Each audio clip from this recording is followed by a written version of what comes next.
حضرت حذیفہ بن یمان رضی اللہ تعالیٰ عنہ کہتے ہیں، یہ جو حضرت حذیفہ بن یمان ہے نا، یہ حضور کے رازدار تھے، حضور کی راز کی باتیں بتاتے ہیں۔ مدینہ منورہ میں جو منافقین تھے نا، ان کی لسٹ بھی نبی پاک صلی اللہ علیہ وسلم نے حضرت حذیفہ بن یمان کو دی ہوئی تھی۔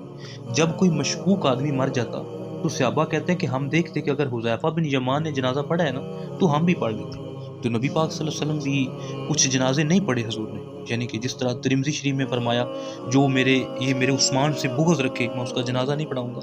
تو حضرت حذیفہ بن یمان رضی اللہ تعالیٰ عنہ اگرچہ جنازہ پڑھتے تو لوگ پڑھتے، اگر وہ کسی کا جنازہ پڑھتے نا تو دوسرے صحابہ تھے وہ بھی پڑھ لیتے، وہ نہ پڑھتے تو لوگ بھی نہ پڑھتے۔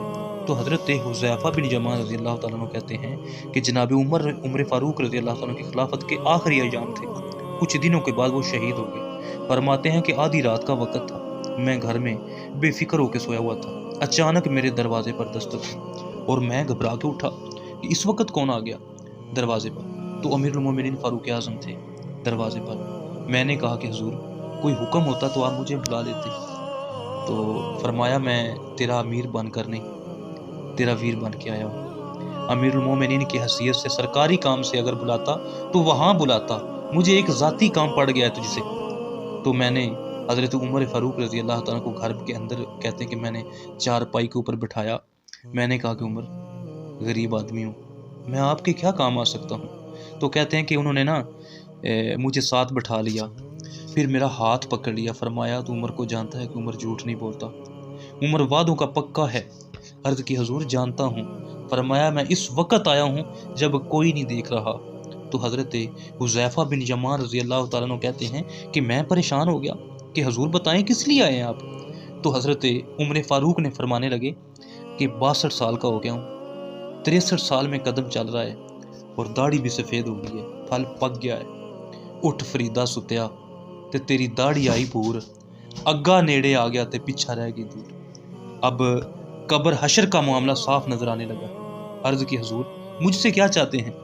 تو حضرت عمر رو پڑے، فرمایا آج عشاء کے بعد نکلا ہونا تو نبی پاک کے کچھ صحابہ نے مجھے نیک کہہ رہے تھے، پھر میں بچوں کی ماں سے بھی پوچھا تو وہ بھی مجھ سے راضی تھی، لیکن حذیفہ تیرے ساتھ نبی پاک راز کی باتیں کرتے تھے، سچ بتا عمر کا نام کہیں منافقوں میں شامل تو نہیں نا، کہیں اوپر سے تو نہیں؟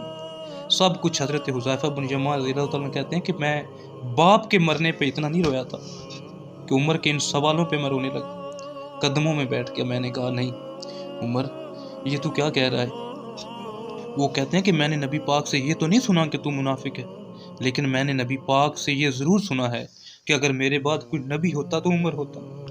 وہ کہتے ہیں کہ میں نے یہ ضرور سنا ہے، میں نے اپنے کانوں سے سنا ہے کہ میرے بعد اگر کوئی نبی ہوتا تو وہ عمر ہوتا، اور میں نے یہ بھی سنا ہے کہ عمر جس گلی سے گزرتا ہے شیطان راستہ بدل لیتا ہے، یہ میں نے اپنے کانوں سے سنا ہے۔